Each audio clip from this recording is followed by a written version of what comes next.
Chicago, Illinois, February 1966. 2:37 a.m. Muhammad Ali sat in the back of a black Cadillac, a gun pressed against his ribs. 4 men surrounded him, 2 in the front seat, 2 on either side in the back. They weren't speaking, just driving through the dark streets of Chicago's South Side. Ali was 24 years old, heavyweight champion of the world, the most famous athlete on the planet. But right now, with cold steel digging into his side, fame meant nothing. "Where are you taking me?" Ali asked, his voice steady despite the fear coursing through his veins. The man with the gun, a large muscular figure with a scar running down his left cheek, smiled. "You'll see. Someone wants to have a conversation with you. A very important conversation." "I don't have conversations at gunpoint," Ali said. "Tonight you do." The car pulled into an abandoned warehouse district. Empty buildings loomed like tombstones against the night sky. The Cadillac stopped in front of a massive warehouse with broken windows and rusted doors. "Get out," the man with the gun ordered. Ali stepped out into the cold February air. The 4 men surrounded him, guns visible now, making sure he understood. There was no escape. They walked him into the warehouse. Inside, a single light bulb hung from the ceiling, illuminating a man sitting in a chair, smoking a cigar, waiting. Ali recognized him immediately. And in that moment, he realized this wasn't just a kidnapping. This was something far more dangerous. But to understand what happened in that warehouse, you need to understand the journey that brought Muhammad Ali to this moment. Because this wasn't random violence. This was the culmination of choices Ali had made. Choices that had put him on a collision course with forces much bigger than boxing. 2 years earlier, Cassius Clay had shocked the world by defeating Sonny Liston and becoming heavyweight champion. But the day after that victory, Cassius Clay shocked the world again. He announced his conversion to Islam and his association with the Nation of Islam, a controversial black Muslim organization led by Elijah Muhammad. "I don't have to be what you want me to be," he declared. "I'm free to be who I want." A few weeks later, he went further. He rejected his birth name. Cassius Clay is a slave name. He said, "My name is Muhammad Ali." White America was outraged. The sports media refused to call him Muhammad Ali, insisting on Cassius Clay. Governors and politicians condemned him. Boxing commissions threatened to strip his title. But Ali didn't back down. He aligned himself more deeply with the Nation of Islam, traveling with Malcolm X. In February 1965, Malcolm X was assassinated, shot 21 times while giving a speech at the Audubon Ballroom in Harlem. The official story: members of the Nation of Islam killed him because he had split from the organization and criticized Elijah Muhammad. But there were darker rumors of FBI manipulation, of a conspiracy to eliminate black leaders who challenged the system. Ali was devastated by Malcolm's death. They had been friends, brothers. Malcolm had guided Ali's spiritual awakening. But Ali was also warned, if he asked too many questions, if he dug too deep, he might end up like Malcolm. So Ali stayed quiet. He focused on boxing. He defended his title. He tried to stay out of politics, but politics wouldn't stay out of him. What Ali didn't know, what wouldn't be revealed until decades later, was that the FBI had been watching him since 1964. J. Edgar Hoover, the FBI director, had launched COINTELPRO, a secret program designed to neutralize black leaders and organizations. Martin Luther King Jr. was a target. Malcolm X was a target. The Black Panthers were targets.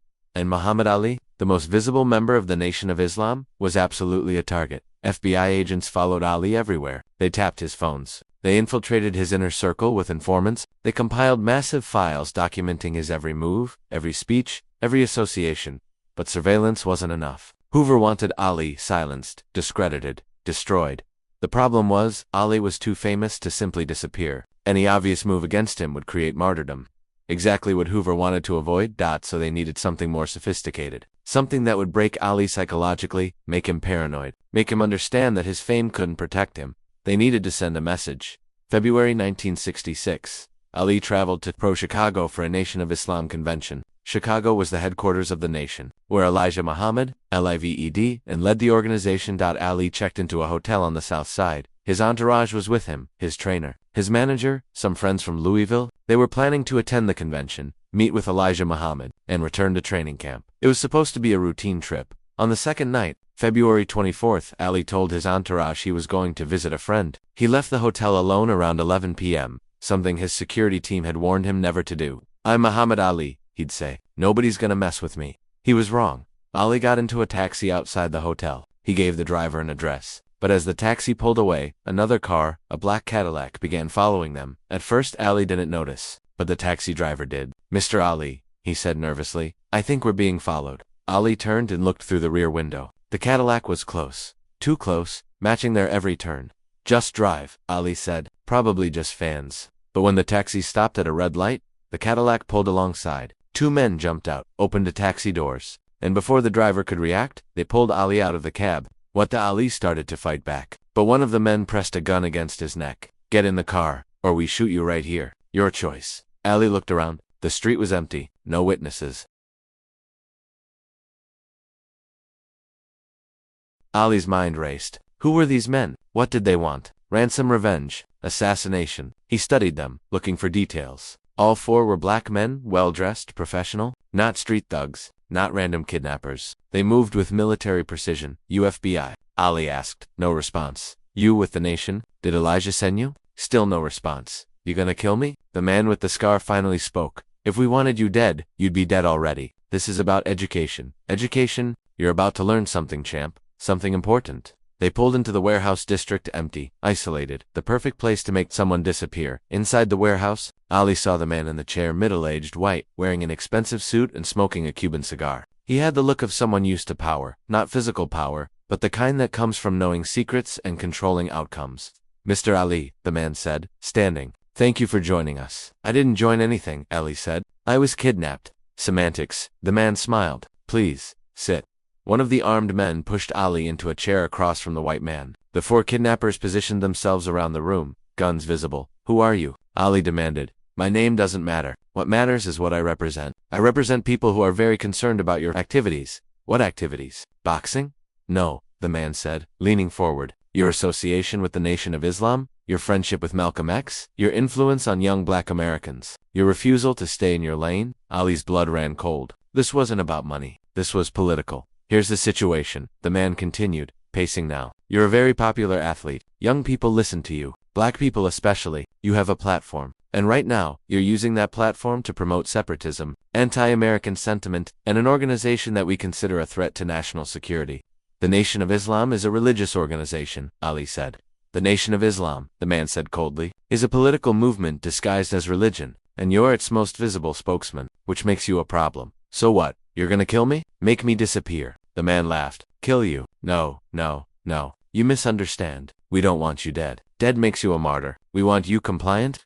He sat back down, looking directly into Ali's eyes. "Here's what's going to happen. You're going to distance yourself from the Nation of Islam. Quietly, gradually, no big announcements. You'll stop going to mosques. Stop making speeches. Stop talking about black pride and separatism. You'll just be a boxer, a champion, an entertainer. And if I refuse," the man smiled, "then things get difficult for you. Your phones are tapped. We know everywhere you go, everyone you talk to. We have files on you that could destroy your reputation. We know about the women, the money, the things you don't want your wife to know. We can make your life very, very uncomfortable. You threatening to blackmail me? I'm explaining reality. You have two choices. Cooperate and enjoy your wealth and fame in peace, or resist and watch everything you've built crumble."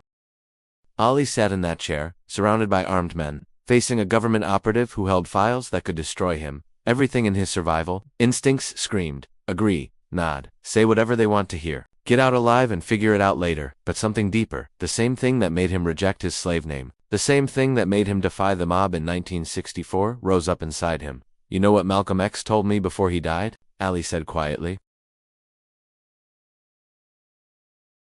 "That being free isn't about doing what's comfortable. It's about doing what's true, even when it costs you everything." The man's expression hardened. "Are you refusing?" "I'm saying," Ali said, his voice growing stronger, "that you can tap my phones. You can follow me. You can threaten me. You can try to destroy me. But you can't make me lie about who I am. I'm a black Muslim. I'm Muhammad Ali. And I don't take orders from people who hide in warehouses with guns." The room went silent. The four armed men shifted, hands moving toward their weapons. The white man studied Ali for a long moment. Then he did something unexpected. He smiled. "You're either the bravest man I've ever met," he said, "or the stupidest." "Maybe both," Ali said. The man stood up, walked to the door, then turned back. "Let me tell you what's going to happen now, Mr. Ali. In a few months, you're going to be drafted. The army is going to call you to serve in Vietnam. And when that happens, you're going to have another choice. Serve your country, or refuse." Ali's stomach dropped. The draft? He hadn't thought about it, hadn't prepared for it. "If you refuse," the man continued, "you'll be arrested, convicted, stripped of your title, banned from boxing. Your career will be over, your reputation destroyed, and all those people who look up to you. They'll see you as a coward who wouldn't serve his country. And if I agree to work with you now," Ali asked, "then maybe the draft notice gets lost." Maybe you get a medical exemption. Maybe you get to keep boxing and making millions while other boys die in the jungle. It was a clear offer. Sell out now and avoid the draft. Refuse and face destruction. Ali thought about his career. Everything he'd worked for. Then he thought about Malcolm X. Lying in a coffin with 21 bullet holes, he thought about Cassius Clay, the name white slave owners had forced on his ancestors. He thought about Sonny Liston, the mob's puppet, who quit because he couldn't take orders anymore. I ain't going to Vietnam, Ali said quietly, and I ain't working for you. The man's smile disappeared. Then you've made your choice. Don't say we didn't warn you. He nodded to the four-armed men. Take him back. They drove Ali back to his hotel in silence. No threats, no violence, just cold, professional distance. When they dropped him off, the man with the scar said, "You should have taken the deal, champ. What's coming for you? You're not ready for it." "We'll see," Ali said. Getting out of the car, the Cadillac drove away into the darkness. Ali went back to his hotel room, locked the door, and sat on the edge of the bed, shaking. Not from fear, from rage. From the realization that his fame, his championship, his name, none of it made him free. He was still a target, still a threat to be neutralized. He called his closest friend, a man he trusted completely, and told him what happened. "They kidnapped you," his friend said, incredulous. "At gunpoint?" "Yeah. Did you see their faces? Can you identify them?" "I saw them, but what am I gonna do? Go to the police. These people are the police. Or the FBI, or something worse. So what now?" Ali thought for a long moment. "Now I prepare for war, because they're coming for me. And when they do, I'm not backing down."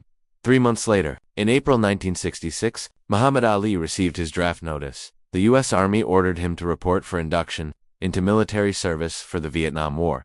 Ali knew this was the follow-through on the warehouse threat. They had promised to destroy him if he didn't cooperate. Now they were keeping that promise. But Ali had made his decision in that warehouse. He wasn't going to be controlled. Not by the government, not by the FBI, not by anyone. On April 28, 1967, Ali arrived at the Army Induction Center in Houston, Texas, when his name was called, Cassius Clay. He refused to step forward. 3 times they called his name. 3 times he refused. He was arrested immediately.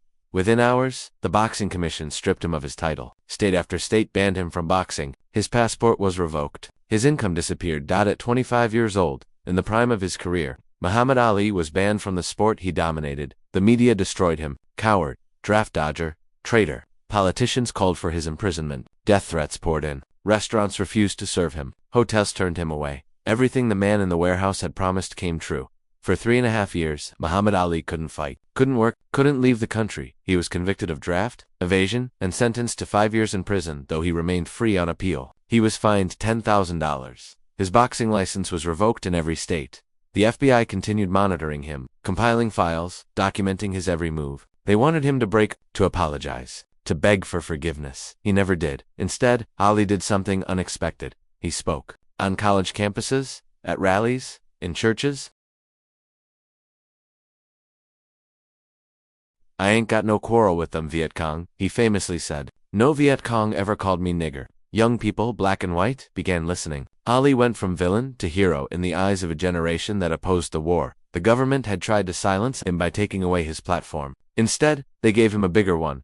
In 1970, the courts finally allowed Ali to box again. In 1971, the Supreme Court overturned his conviction. The government had failed to prove their case. Ali had been right all along. He returned to boxing and proved he was still the greatest, defeating Joe Frazier after losing to him once, Ken Norton, and most famously, George Foreman in the Rumble in the Jungle. But the years he lost, ages 25 to 28, the prime of any athlete's career, could never be returned. In the 1980s, through Freedom of Information Act requests, journalists discovered Ali's FBI files, thousands of pages documenting surveillance, wiretaps, and a campaign to neutralize him as a political figure. The Chicago warehouse incident was never officially documented. There are no records, no witnesses who will speak publicly, but Ali told the story privately to close friends. And years later, after his Parkinson's made it difficult to speak, he confirmed it to a trusted biographer. "They tried to break me in Chicago. They wanted me to be their puppet. But I'd already been a puppet when I was Cassius Clay. I wasn't going back to that." The truth about what happened in that warehouse is this. It wasn't about boxing. It was about control. The government, through COINTELPRO and other programs, was systematically targeting black leaders. Martin Luther King Jr. was surveilled, threatened, and many believe the FBI had a role in his assassination. Fred Hampton of the Black Panthers was killed in a raid. Malcolm X was assassinated under suspicious circumstances. Muhammad Ali was too famous to kill. But he wasn't too famous to intimidate. The warehouse kidnapping was psychological warfare. A message: we can get to you anytime. Your fame doesn't protect you. fall in line or suffer the consequences. But Ali called their bluff, and in doing so, he exposed the limits of their power. They could surveil him, prosecute him, ban him from boxing, but they couldn't make him bow. Decades later, the government that once tried to destroy Muhammad Ali gave him the Presidential Medal of Freedom. The media that once called him a coward now called him the greatest athlete of the 20th century. The country that stripped his title and banned him from boxing now claimed him as a national hero. But Ali never forgot what happened in that warehouse, never forgot the gun pressed against his ribs, never forgot the choice he made. In one of his final interviews before Parkinson's made speaking impossible, Ali was asked, "Do you regret refusing the draft? Do you regret losing those years?" Because in that warehouse they gave me a choice: be famous and fake, or be real and suffer. I chose to be real, and yeah, I suffered. But I can look in the mirror. Can they? The man who sat in that chair in the warehouse was never identified. The 4 armed men were never caught. No official records exist of what happened that night, but the consequences of that meeting changed boxing, sports, and American culture forever. Because Muhammad Ali, faced with the choice between compliance and conviction, chose conviction, and in doing so, he showed a generation that fame without freedom is slavery, that titles without truth are meaningless, that you can be the greatest champion in the world and still be a prisoner, unless you're willing to risk everything to be free. The government tried to break Muhammad Ali in a Chicago warehouse in 1966. Instead, they forged him into something unbreakable, not because he was fearless, but because he understood something profound. Some things are worth losing everything for, and one of those things is the right to be who you choose to be, no matter who tells you otherwise. In that warehouse, with guns pointed at him, Muhammad Ali made a choice that would cost him years of his career, millions of dollars, and his championship, but it bought him something far more valuable: his soul.